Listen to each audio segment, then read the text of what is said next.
Jayden Daniels is coming to the Raiders. Wait, no, he's not coming to the Raiders. He's going to the Commanders.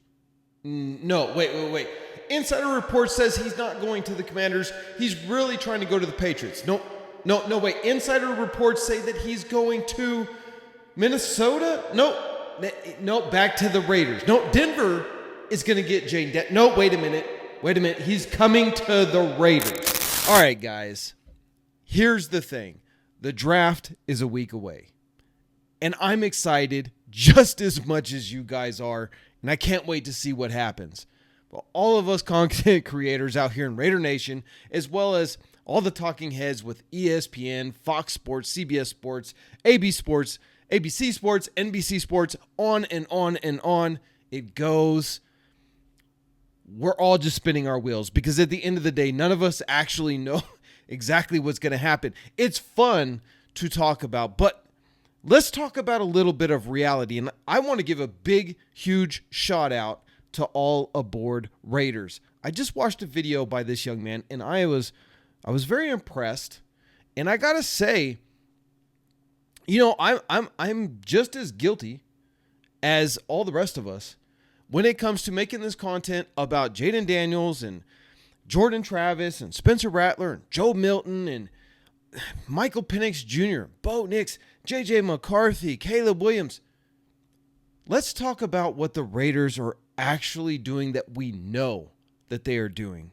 So I just want to say a big thanks to all aboard Raiders for pointing this out, that let's just wait till the draft and see what happens, guys. And we'll be live for the draft. We'll all be excited just as much as you are.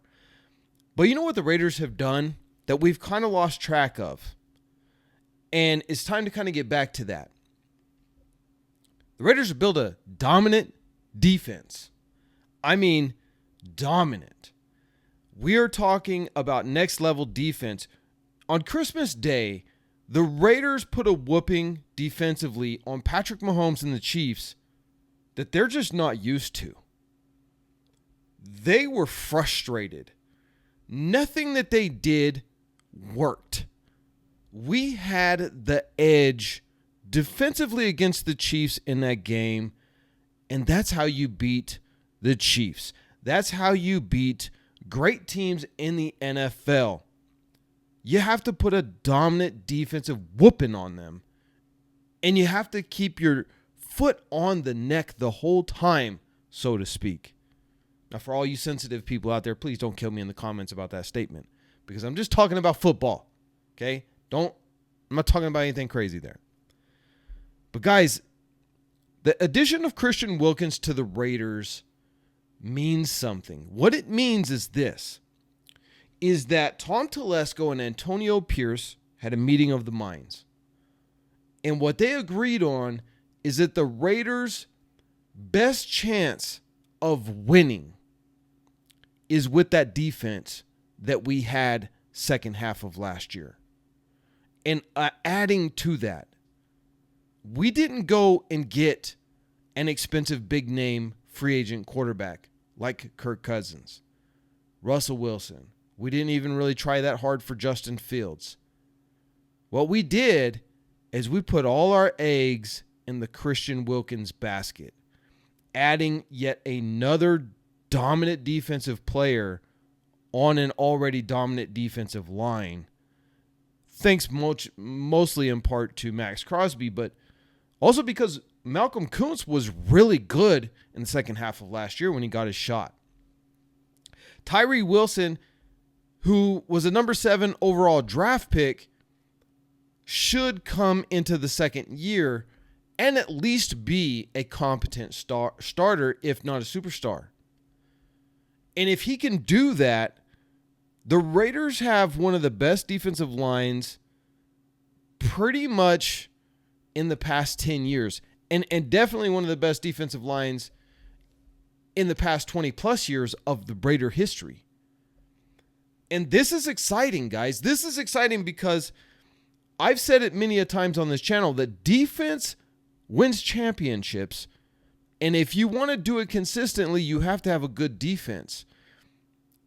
Antonio Pierce understands this because he was on a Super Bowl championship team with one of the best defenses in the NFL. And that's how they won in New York with their Super Bowls, is that defense. And that's the team that he is building here, guys. And that means we have something to actually be excited about. I've been saying this for years. You know what? I'm not a Derek Carr hater. I think Derek Carr is a pretty darn good quarterback. I think he's a great person. But he never had a defense. If he had a defense like we have now, with a head coach like we have now, who knows, man? Maybe the dude's the Super Bowl champ. But he's gone. That's under the water. I understand that. I just wanted to point this out, that for the first time in 20 plus years, the Raiders have an actual defense. We have a great defensive coordinator. At least he became great once McDaniels left and took the, proverbial shackles off of his defense, and he was able to really let it rip. And he's back. Patrick Graham is back for one more year. Now, next year, he'll probably end up becoming a head coach, and we will probably lose him. But that defense that he has installed, I think, will continue on after him. The players will be set. The scheme and the way that it's run, I'm sure that Antonio Pierce will either take over the defensive call playing and run a very similar defense, or he will get another defensive coordinator who is very similar to Patrick Graham. But this is exciting, guys. This is exciting because the Raiders clearly have a plan. And the plan is build a defense that dominates against guys like Patrick Mahomes and makes them uncomfortable and wins the game through defense. And then here's the caveat, and this is something that All Aboard Raiders didn't mention, so that's why I wanted to make my own video about this topic that he brought forth. And again, credit goes out to him for that. Is the offense that we've installed. It kind of dawned on me that Luke Getsy's kind of perfect for us because it's going to be a run-heavy offense. And if you have a dominant defense who can get you the ball back routinely over and over and over again, then you dominate on the offensive side of the ball through the run game in the time of possession. So the offense keeps the opposing offense off the field by getting those first downs over and over and over again through a lot of screen plays, a lot of outside run zone plays. And if we get a mobile quarterback in there like Gardner Minshew or a rookie, or Aiden O'Connell is able to really take another step forward and show some serious gumshoe, we control the time of the clock and the defense controls the game. And this is how you win. And this is how you win the AFC West. And this is how you make a playoff run. And who knows? Super Bowl? Let me know what you guys think about that.